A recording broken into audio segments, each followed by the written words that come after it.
أعوذ بالله من الشيطان الرجيم. بسم الله الرحمن الرحيم. الحمد لله رب العالمين، وصلى الله على سيدنا محمد وآله الطيبين الطاهرين. اللهم أدخل على أهل القبور السرور، اللهم أغني كل فقير، اللهم أشبع كل جائع، اللهم اكسو كل عريان، اللهم اقضي دين كل مدين، اللهم فرج عن كل مكروب، اللهم رد كل غريب، اللهم فك كل أسير، اللهم أصلح كل فاسد من أمور المسلمين، اللهم اشفي كل مريض، اللهم سد فقرنا بغناك، اللهم غير سوء حالنا بحسن حالك، اللهم اقضي عنا الدين وأغننا من الفقر إنك على كل شيء قدير. اللهم اشرح بالقرآن صدري، واستعمل بالقرآن بدني، ونور بالقرآن بصري، وأطلق بالقرآن لساني، وأعني عليه ما أبقيتني، فإنه لا حول ولا قوة إلا بك. يقول الله سبحانه وتعالى: قل هذه سبيلي أدعو إلى الله على بصيرة أنا ومن اتبعني وسبحان الله وما أنا من المشركين. صدق الله العلي العظيم. Ndugu zangu wapendwa, assalamu alaikum wa rahmatullahi wa barakatuh. Tukiendeleza kumalizia tena masala ya malengo ya safu ya pili katika mahusiano ya mtu na nafsi yake. Tulizungumzia upande wa akili na wa maarifa na umuhimu wa kuijenga jamii ya Kiislamu katika misingi ya kiakili na ya kimaarifa, na kuweka zipimo za jinsi ya kupokea maarifa, kupokea habari, kutuja habari ambazo nilizishiria baadhi yake ndani yana. Leo nataka kuzungumza upande wa kihisia. Tusema mwanadamu ni mwili, ni akili, ni hisia, sio? Ambao ndani ya kihisia kwa tanganya zitu zingi. Watuambia wanazuoni, kama vile Mwenyezi Mungu Subhanahu wa Ta'ala aliingiza kwa mwanadamu nguvu ya akili ambayo ni nguvu inaomuonesha, tumeifananisha na tochi sisi, sio? Ameingiza ndani ya mwanadamu ziungo zingine mbalimbali ambazo nitazishiria, kwa sababu akili yaonesha lakini haisukumi, haipeleki. Wanatakikana kuongezwa ziungo zingine. Ziungo hizi amezoongezwa mwanadamu, baadhi yake ashirikiana na hayawani. Hayawani wanazo na mwanadamu anazo, na baadhi yake ni za mwanadamu peke yake. Lakini zote ziwili, zile anazoshirikiana na wanyama na zile ambazo ni zake peke yake, zahitaji kuboreshwa, zahitaji kuongozwa, zahitaji kuwekewa mipaka baadhi yake.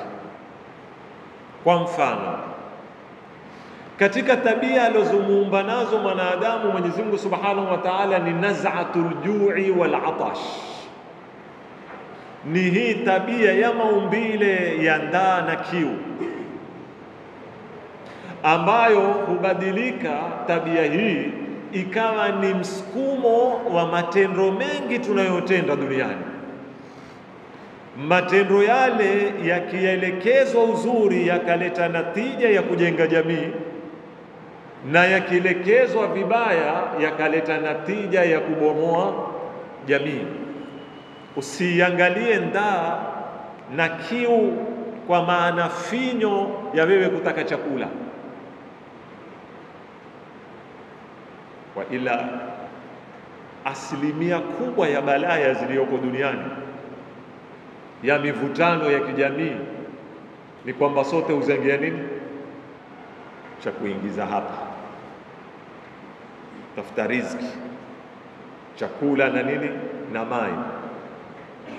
Katika kutafuta riziki ile ndio huenda tukagongana, ndio huenda tukaingiliana kwenye mipaka, ndio huenda tukadhulumiana, ndio endelea mpaka mwisho.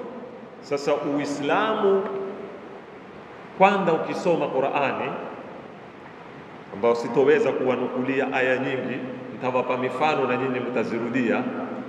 Kitu cha kwanza, Qur'ani katika tabia hii ya kula na kunwa, kwanza imekuya kuipa sharia. Yani nini maana kuipa sharia? Yani imekuja Qur'ani kuikubali kwamba ni tabia ya sawa, si ya makosa, si tatizo kula, si tatizo kunwa. Lao ilikuwa Mwenyezi Mungu hataki tule na hataki tunwe, hangetuumba na mahitaji mwili wetu wataka nini chakula, angetuumba kama malaika, la yakuluna wala yashrabun. Na ndio utapata aya kadha wa kadha katika Qur'ani imetuambia kulu washrabu, kulu min tayyibati, tena kulani zizuri, na mfano wa aya nyingi. Hizi zote zimekuja katika siyaki kwanza kumwambia mwanadamu tabia yako ya kula, ya ndaa wataka kula, ya kiu wataka kunwa, ungashirikiana na wanyama, lakini yahitaji kuitikwa kiu binadamu, yahitaji kuitikwa lakini kiu binadamu. Na ndio utakuta tukaekewa kipi huliwa, kipi hakiliwi, kipi ni halali, kipi ni haramu, kipi ni makruh. Ni mipaka katika mimea, katika wanyama wa bahari, katika wanyama wa pori, katika wanyama wa anga, wote kuna kitu chaitwa nini cha hukumiwa na mizani na huitwa halali na nini na haramu. Halali na haramu hii imekuja kutuwekea mipaka katika kula kwetu, kisha asitosheke Mwenyezi Mungu Subhanahu wa Ta'ala kutuwekea mipaka ya halali na haramu, akatuongezea pia ikiwezekana si kila halali mule, iwe ni halalan tayyiba. Amalini nyinyi aya zimele halalan tayyiba, sio halali peke yake. Kuna zitu zingi ni halali lakini mwanadamu hali. Mathalan mayani ya makuti ya mnazi ni haramu kula? Si haramu. Mayani ya muembe ni haramu kula tukipika mboga? Si haramu. Hakuna dalili ya kukwambia wewe usile mayani ya muembe wala usile makuti ya mnazi na nini, kwamba hata lile kumbi la mnazi pia. Lakini ni tayyiba? Si tayyiba. Kwa hiyo ikatuambia kulu min tayyibati. Na wanazuoni, na hizi ni zitu za takamada, wamekuja kuthibitisha leo kwamba matokeo, hata matabibu pia, matokeo mingi ya kinafsi ya mwanadamu yana alaka na chakula. Si masala tu ya kimwili. Chakula anachokula mtu cha muathiri kinafsi. Nitawapa mfano leo. Je, mwili, tuanze hapa. Je, mwili waweza kuathiri nafsi? Yani athari zilioko kwenye mwili zaweza kuenda kwenye nafsi? Kidaktari imethubutu na mfano leo mtu akiwa na maradhi ya wasiwasi, baridi yabisi, akenda hospitali, kitu cha kwanza madaktari watampima damu yake iko sawa ama haiko. Moja katika zitu zinaosababisha dhiki za nafsi zile unaziita stress na nini, ni upungufu wa damu mwilini. Sasa upungufu wa damu, tutazungumza mambo ya kiwiliwili sisi. Yalikuwaje mambo ya kiwiliwili yakapeleka athari kwenye nafsi na kwenye nini na kwenye akili? Kwa hivyo athari za kimwili zaenda kwenye akili, na ndio ule usemi ni wa Kiarabu ama ni hadithi unenao, al-aqlu salim fil jismi as-salim. Kiwiliwili kikiwa sawa na akili itakuwa sawa. Kwa hivyo kiwiliwili kikiwa na matatizo na akili itakuwa na matatizo. Kwa hivyo tusione jamanini masala ya chakula hayana athari katika mambo yetu ya kidini. Hatari sana. Yule bwana alinena astaghfirullah mbele ya Imam Ali salawatullahi wasalamu alayhi, akamwambia na waomba toba hivyo? Akamwambia toba haiombwi hivyo. Akamwambia yaombaje? Akamhisabia mambo mingi, sitaki kuyarefusha. Moja alimwambia ni uketi ubadilishe chakula cha haramu kwa cha halali mpaka ile damu na cells zote zilizotengenezeka kwa chakula cha haramu zitoke zitengenezeke cells kwa chakula cha nini? Cha halali. Athari ya kula haramu ikaingia katika mwili wa mwanadamu na ikajenga mpaka muscles zako na damu yako na mai yako yalikuwa katika mwili, zina athari kubwa katika matokeo ya maisha ya jamii. Za kwenda msobe. Kwa hivyo ndugu zangu, hapa sitaendelea sana, nitakoma.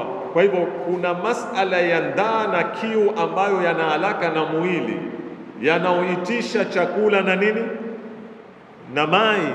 Qur'ani mwanzo imeipa sharia hizi ni sawa ziendelee, lakini kwa mpango, si kama wanyama. Kuna halali na nini na haramu pia. Si halali tu iwe ni min tayyibati, ndio ile halalan tayyiba. Nimalize hapa na chombo hiki cha tumbo na yani ndaa na kiu kitumike katika kuelewa na watu wengine, yani kusiwe na uroho, kusiwe na pupa, kusiwe na kadhaa, yani kuwe na tabia ya kushare. Na ndio utaona moja katika hikma kubwa za saumu. Saumu ina malengo mengi. Moja nimewaambia ni kutia nguvu irada.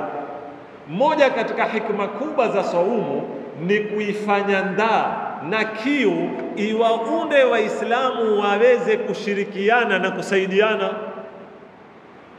ili wewe uisikie ndaa, ufahamu ndaa ya mwendani wako, uende ukamtafutie chakula na yeye atie kwenye nini, kwenye tumbo lake.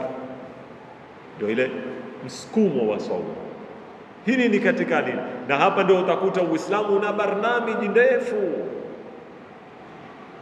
Tumeafika wakati amwambia Muislamu toani sadaka katika mwezi wa Ramadhani. Ainuka sahaba amwambia walaysa kulluna yaqdiru ala dhalika ya Rasulullah, si sote tuwezao hayo. Kama sisi hapa msikitini, si sote, kila mtu aweza kutoka yeye akaenda kaanza kwa wanyaunga akanunua bandali uzengee. Sasa akamwambia ya Rasulullah, sisi thawabu hizo tutazikosa, si sote. Akawaambia la ittaqun nara walau bishiqqi tamra, nenda katoe Ramadhani kivovote, hakikisha umekuwa ni mshirika wa wenye kutoa. Na hili ni naswaha ndugu zangu, tunataka tuitukue. Tusipange tu Ramadhani kupokea sote, tupange kila mtu ahakikishe Ramadhani ametoa, hata kama ni nini, shiqqu tamra. Hata kama waweza kununua tende robo kilo, sawa, fanya bidii uipeke msikitini siku moja, ama upeke kwenye kigaro watu madhini uwapekee, hata kama ni tembe 10 za tende. Isipite Ramadhani ukawa wewe hukuhisabiwa katika wenye kutoa. Na hapa ndipo mahala wengi twapakosa, tumeghafilika, tunataka kutanabahishana. Bali wengi katika sisi Ramadhani, kila mmoja hufikiria atapata yeye vipi peke yake.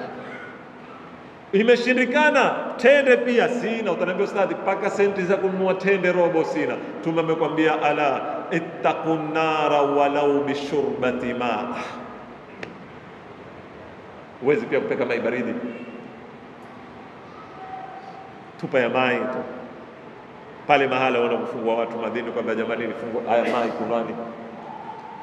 Ittaqun nara walau bishiqi tamra, ittaqun nara walau bishurbati ma. Kwa nini tende ubai moya umepeka kufungua madini watu, itasaidia nini?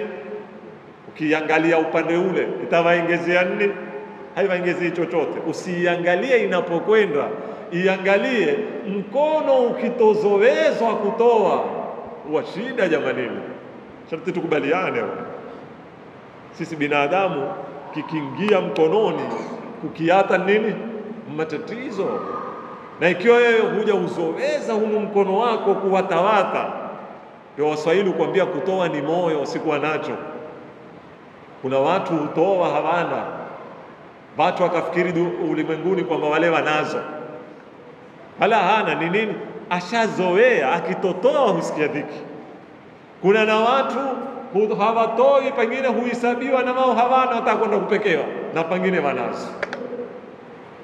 Hii ni falsafa nataka muifahamu sana katika kukontroli tumbo na nini na kunwa katika mwezi wa Ramadhani. Tujizowezeni kushare, na alhamdulillah kwetu kuna mila mzuri kama zile mbaya tuzipige zita, mila mzuri tuzijengeni. Mimi huyanena maneno haya kila siku, kama yale masala ya zibakuli za magharibi, majirani zile, si maana kule ondao kukipeka kwamba wale siku ile hawana iftari. Wewe umepika tambi, umetia, umepeka kule, kumepikwa kaimati, zimetiwa, zimerudishwa. Jirani nyingine wa huku umeleta sijui ziazi, ule wa kule umepeka Sasa ile inatuonesha kwamba sisi hii ndaa ya Ramadhani na kiu ya Ramadhani kimalezi imetutayarisha kushare, isimalizikie tu kwenye zibakuli za nini za Ramadhani, tuweze kushare na zaidi ya hapa. Nafikiri paka hapa mtakuwa mmenielewa katika masala ya ndaa na nini na kunwa, katika tabia alionazo wanadamu. Pili, katika tabia za kihisia na za kigharaiz alionazo mwanadamu ni arraghbatul jinsia, na hii pia ashirikiana na wanyama. Ni hii ni hisia ya ngono kwa lugha za kieo, kwamba kila mwanadamu Mwenyezi Mungu ametuumba hivi, ametupa shahwa, ametupa matamanio. Kwa hivyo hatua ni zile zile kama tumbo na kiu. Kwanza Mwenyezi Mungu ameipa usharia utekelezaji wa hisia hii. Msione ni kitendo cha kinyama au cha kipumbavu, la, si cha kipumbavu. Ni kitendo katika mizani ya sharia, cha tambulika, cha heshimika, kina thawabu. Kina thawabu kama kuswali. Hata masahaba waliona ajabu Mtume alipowaambia maneno haya, wakamwambia ya Rasulullah, hata mtu kulala na mkewe kitandani pia atapata thawabu? Akamwambia araaita, mimi nitakuzungulia, waona kama alilala kwenye zina angepata madhambi ama hapati? Angepata. Kwa hivyo kwa nini na huko asipate thawabu? Kule amekimbia nahi ya Mwenyezi Mungu, amekuja kutekeleza amri ya nani? Ya Mwenyezi Mungu Subhanahu wa Ta'ala. Kwa Mwenyezi Mungu akatwambia oani na ozani, sio tu oani na ozani. Wazazi waoze vijana, Waislamu waoze wasiojiweza, ikahalalishwa, lakini ikawekewa mipaka. Kama chakula kuna halali, kuna haramu, sio tukaambiwa na huko pia ni mwanamke gani wafaa kumwoa, ni mwanamke gani hufai kumwoa. ni mwanamume gani afaa kukuoa kama mwanamke na ni mwanamume gani hafai, mababa zenu, ndugu zenu, ikaondoshwa zile mila zilikuweko zamani. Kwa ufupi, tukaekewa hudud, mipaka na namna ya kuitekeleza. Kwa nini? Bali sio tu, bali Mwenyezi Mungu akatwambia hiki kitendo cha kutekeleza matamanio, nyinyi mkiangalia tu katika kule matamanio, lakini kikitumika bora, hiki ni chombo. Hakuna chombo bora cha kujenga jamii kama chombo hiki, kwa sababu ndio mlango wa kitu tunachokiita kuzaliwa kijana. Sasa tukitozaa kuna jamii, si jamii tumenena, lazima tutairithisha kwa watakaokuya. Wale watakaokuya wataitwa na nini kwa upepo? Ile tanakahu tanasalu, oanani mupate kuzaana. Hiyo ni faida ya kwanza. Pili, chombo hiki ndio mlango wa kutengeneza kitu huitwa familia, ambalo ndio tofali la kwanza la jamii. Ndio kukapatikana baba kupitia kitendo hiki, ndio kukapatikana mama kupitia kitendo hiki, ndio kukapatikana vijana, makwewa, mashemeji, mashangazi. Zote zile ukiangalia famili yote, ufunguo wake wa siri nini? Hicho kitendo. Sasa tutailea vipi jamii kama hatuna familia, ambao ndio chombo cha kwanza cha kumzaa kijana? Haya ndio masala ambayo, kwa hivyo Qur'ani imekuja kuilelea na ikakataa fikra za kuokoka, fikra za rahbania, fikra kwamba wewe ni walii sana ama humcha Mungu sana ni uwate kuoa, uepuke wanawake. Zitu kama hizi katika Uislamu hazikupewa mbele, bali Uislamu ikatuambia atakayekuoa kama yale ndio wasomea nyinyi, faqad waqa shatra din. Uislamu kaja ukatuambia salatul mutazawwij, sala ya aliyooa, tafdhulu salata al-azib bi 27 daraja, hushinda thawabu zake swala ya asooa kwa daraja 20 na ngapi? Na 7. Mtu akioa tu akiingia msikitini, swala yake ni tofauti na ambaye hayaoa kwa daraja ngapi? 27. Wa hakadha, thawabu nyingi. Sisi kuna thawabu hatuzioni. Haya, wameze kuoana, mwanamume niande upande wa mwanamume, ukitoka kwenda kazini kumzengelea mkeo chakula wapata thawabu, ni kama ushishie panga katika jihadu fi sabilillah. Subhanallah, Mwenyezi Mungu alivyo Rahman, anavyotupenda. Sisi hatuzihesabu hizi. Wewe unaona huenda tu ukirudi ukaeta senti nyumbani, zile ni thawabu za ingia nyumbani. Ukienda sokoni watakuwa zile senti kutoa kununua, ukanunua kitu ukakiangata, ukaenda nacho paka nyumbani, kule kukiangata kukipeka nyumbani kuna nini? Kuna thawabu. Na ndio Mtume alikuwa hakubali kuangatiwa zitu za sokoni, hakubali.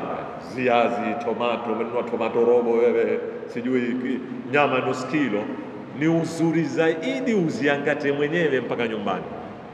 Sikwambii ni haramu kumpa mtu, wala sikwambii kesho ndo kangie gunia la makaa.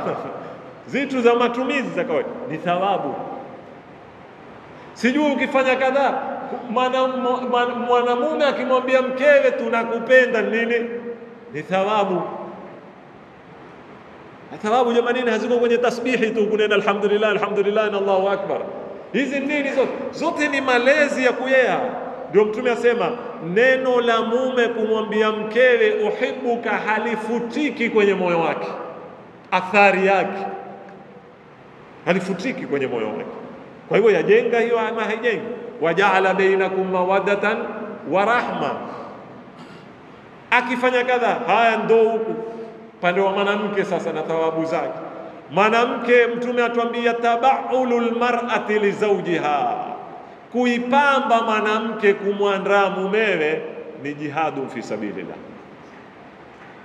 Sikwambii kupika wala kukanda unga wala kufua, kule yeye tu kutia wanda na nini na zile zingine muiwaso, Yani almuhimu ako kwenye kujitayarisha kimapambo. Lengo ni nini? Namtayarishia mume wangu. Basi riwaya zatuambia thawabu zake ni kama kupigana jihad fi sabilillah. Utayaona mambo matoto, lakini yana dauri kubwa katika kujenga nini? Kujenga familia. Pili, wanazuoni wanena katika haki za mke, hana lazima ya kumpikia mumewe. Nimenena mara nyingi mambo haya, hana lazima kumfulia, hana. Lakini riwaya zimekuya hapo hapo zikanena mwanamke anayejitolea, kujitolea si wajibu, mwanamke anayejitolea kufanya kazi za nyumbani kwa kupika na kufagia na nini, thawabu zake aziuao ni Mwenyezi Mungu Subhanahu wa Ta'ala.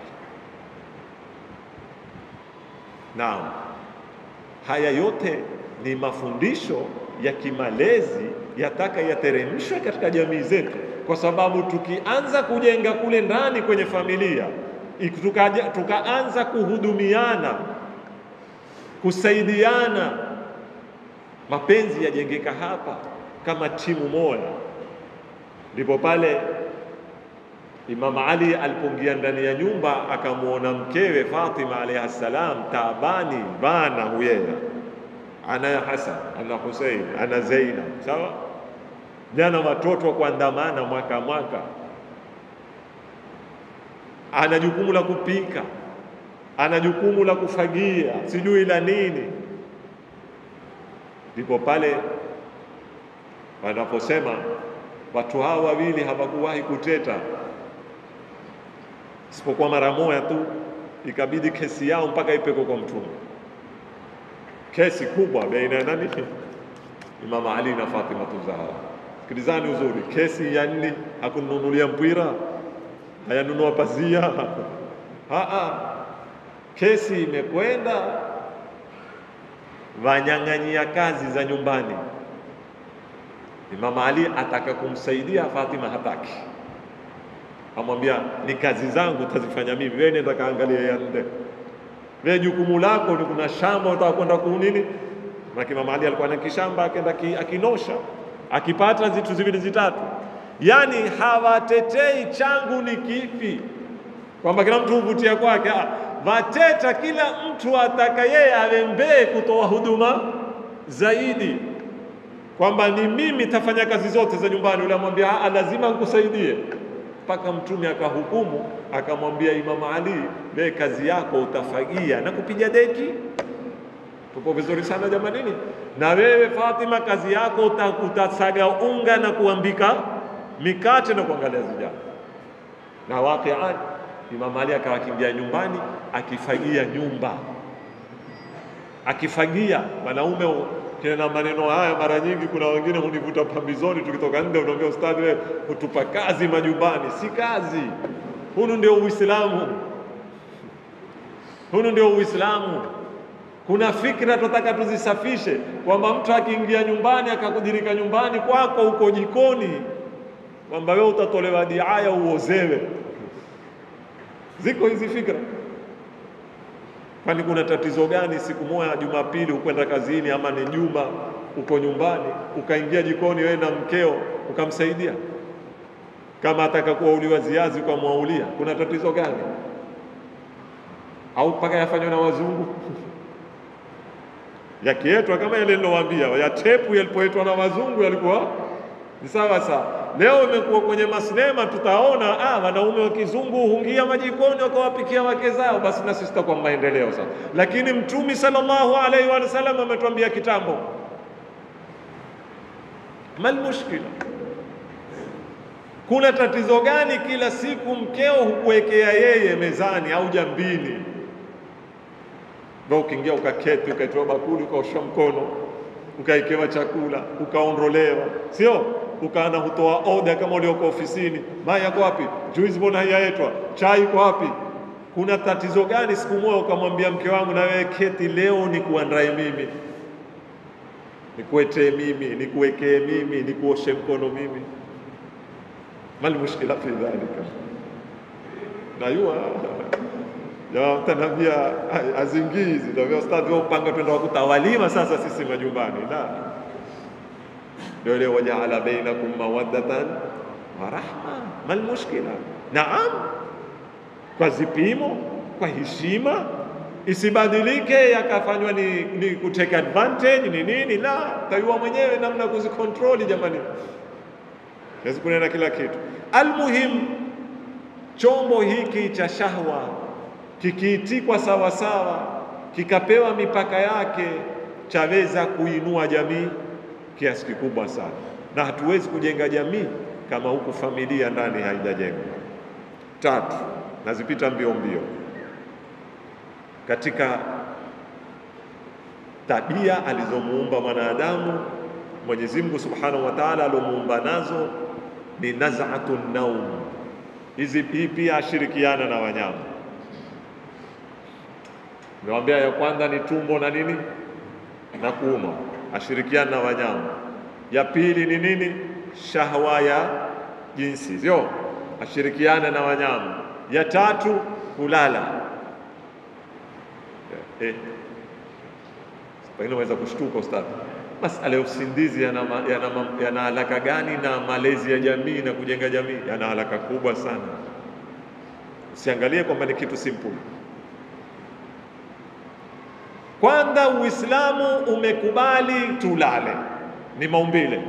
Kama ulivyokubali tule, kama ulivyokubali tutekeleze matamaniwa, pia ni lazima tulale. Wale waja'alna nini zile leila au waja'alna naumakum subata, lalani. Hata mtumi ambaye yeye ana wajibu kutushinda sisi hakukatazwa kulala, aliyekewa program ya nini? Ya kulala.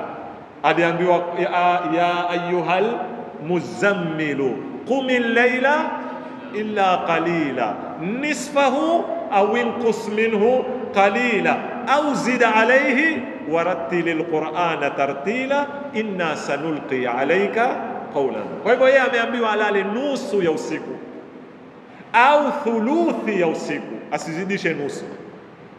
Mfano kama kwetu usiku masaa 12 mathalan yani. Kwa hivyo asizidishe usingizi wake masaa mangapi? 6, na bora zaidi akiweza 4. Ndio thuluthi, sio? Thuluthi ya 12 ni masaa mangapi? Masaa 4. Lakini kulala lala, kwa sababu mwili wataka kulala. Lakini usingizi jamani una dauri kubwa katika kujenga jamii.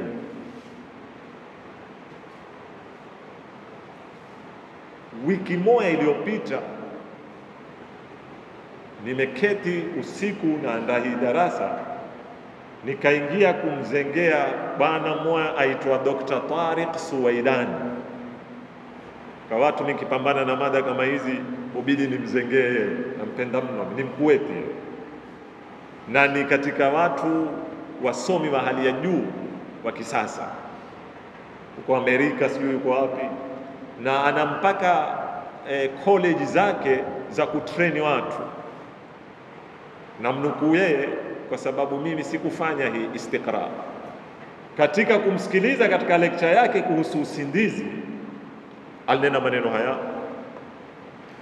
Alinena tangu mitumi nyuma na mabingwa wote wa ulimwengu wa zamani, uwayuwao wewe umsikiao, Muislamu, kafiri, mkomunisti, yoyote umsikiao, huyu ni katika msomi, huyu ni katika mtawala mkubwa, huyu hata hawa wetu wamezokita katika utawala. Kitu cha kwanza Dr. Suwaidani asema, ukitaka kusoma watu hawa, ingia katika programu yao ya usingizi. Kitu cha kwanza yoyote unamsikia, hata awe komunisti. Ukimsikia mtu ametawali ulimwengu, ukimsikia mtu ameweza sijui kutunga kitabu kadhaa, ukisikia sijui mtu ndo ametoa nadharia kadhaa, katika kusoma biography yake, fanya bidii sana. Kitu cha kwanza msome alikilala vipi. Asema yeye mimi namtegemea yeye kwa sababu ni profesa, amefanya research ya kutosha, asema yeye hajawahi ipo katika research yote amezoifanya, kila alomsoma hakuwahi kuona ni baina ya masaa 3 na 5. Basi baina ya masaa 3 mpaka mangapi? 5. Nafuatilieni nyinyi zetu, msiangalie. Watu wakubwa wote hawalali zaidi ya masaa 4 au 5 katika maisha yao, routine yao, na ndio akasema ndio waka-achieve katika maisha kiasi kikubwa sana. Hata huku kwetu someni, katika marais wetu wa Kenya, sijui hawa wengine, lakini katika marais wetu wa Kenya ambao walikuwa wako very strictly katika masala ya program ya wakati ni Moi. Wale walowahi kuwa karibu na yeye waulizeni, watawaambia siku zote mando yeye saa 10 alfajiri uko mezani ofisini, intelligence yapokea habari, magazeti yote yeye, ile huku huwika nyi huamka, yeye nchi yote iko kwenye mikono yake, shaiona yote, ashasoma ripoti zote za intelligence, ashasoma magazeti yote. Sasa ndio hunywa chai, upokea wageni. Sasa kama kuna delegation sijui imekuja, haya nieteani, yashamaliza kazi ofisi by saa 4 mpaka kupokea wageni na nini, saa 4 asubuhi yashamaliza kazi zake. Sasa baada ya saa 4 sijui kuna harambe, sijui ukataka kwenda kufunguliwa holi, sijui ukataka kwenda kadhaa, ufanya mambo hayo.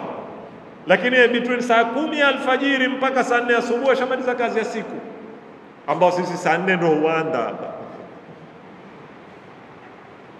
Ukiweza hata binafsi, mimi nakwambia ni mtihani, na yataka nini, mapambano kiasi kikubwa sana.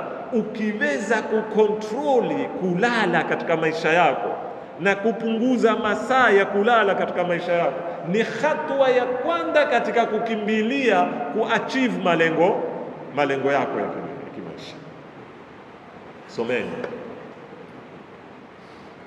Sayyidul Khuy, msomeni Imam Khomeini, semekana hata 4 alikuwa hafikishi, na 4 yake alikiagawanya halali 4 mfululizo. Alikuwa ana usingizi wa usiku, pengine akilala masaa 2 peke yake.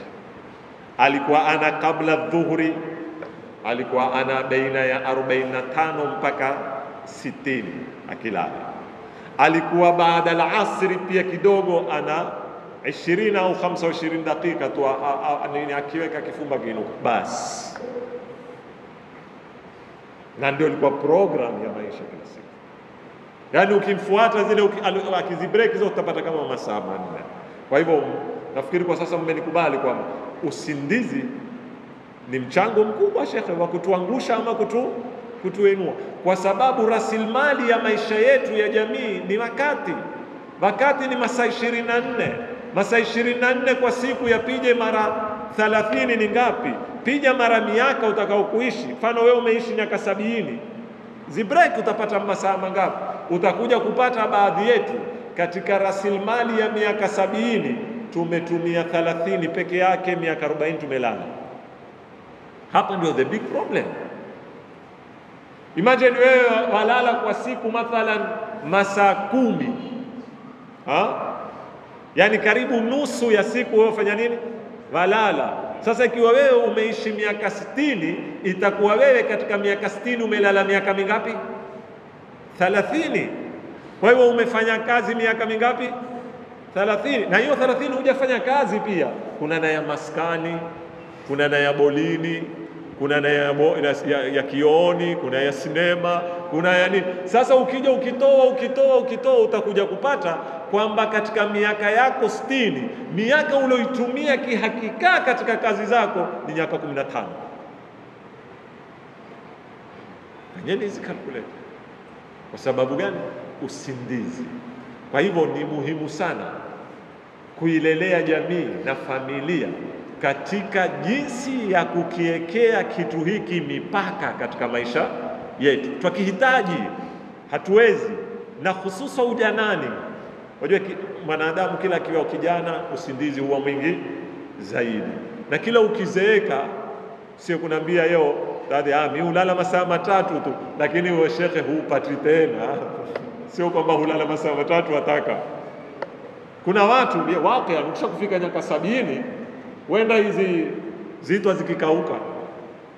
Kamaona mtu mwingine saa 6 ameandika kitwa kwenye mto, hayaadhini mwadhini wa kwanza ameweza kufanya nini?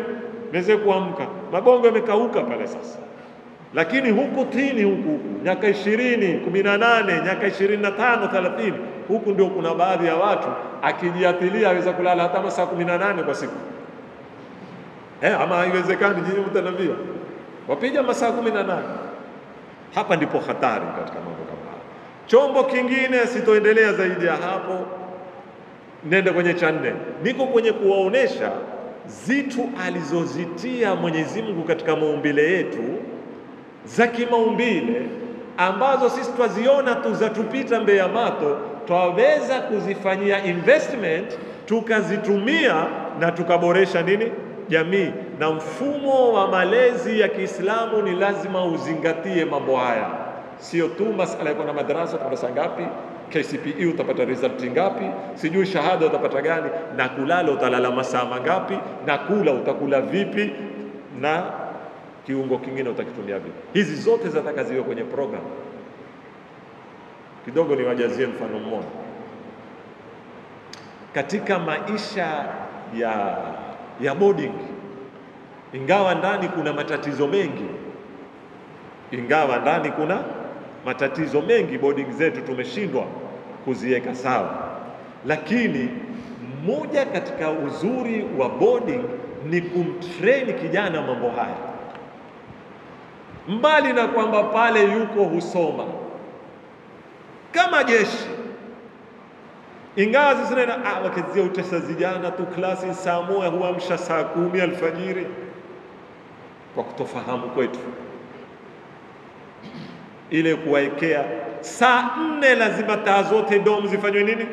Zizimwe, watu wote walale.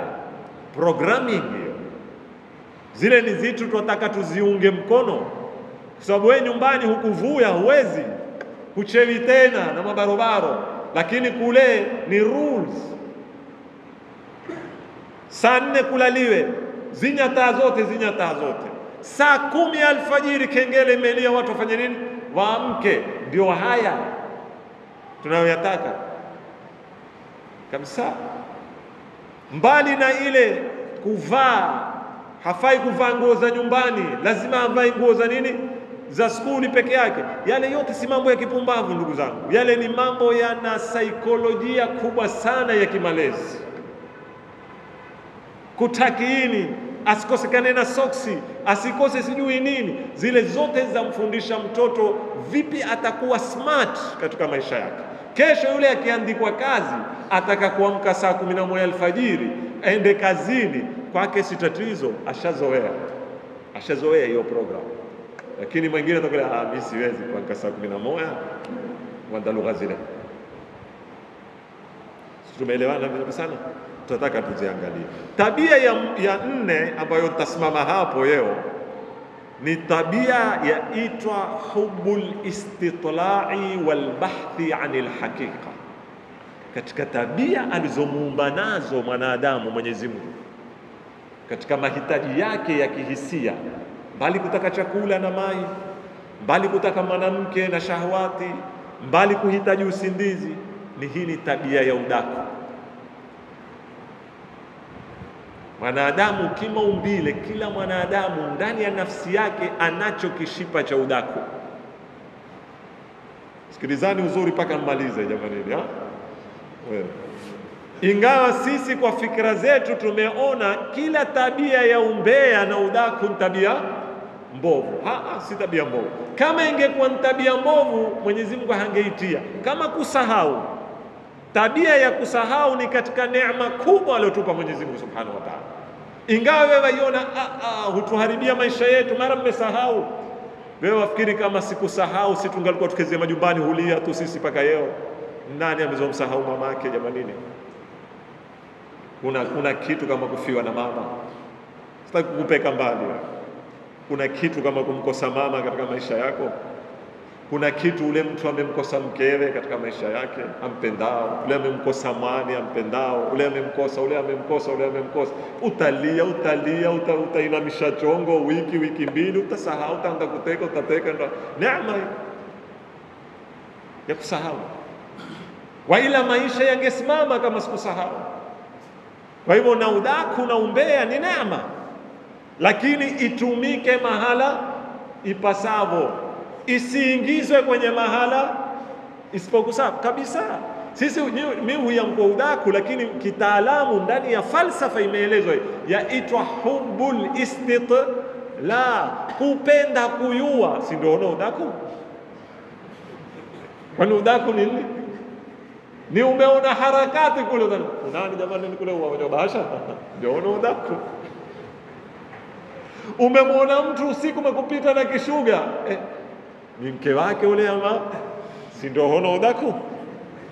Sawa, lakini hana angalia namna hili.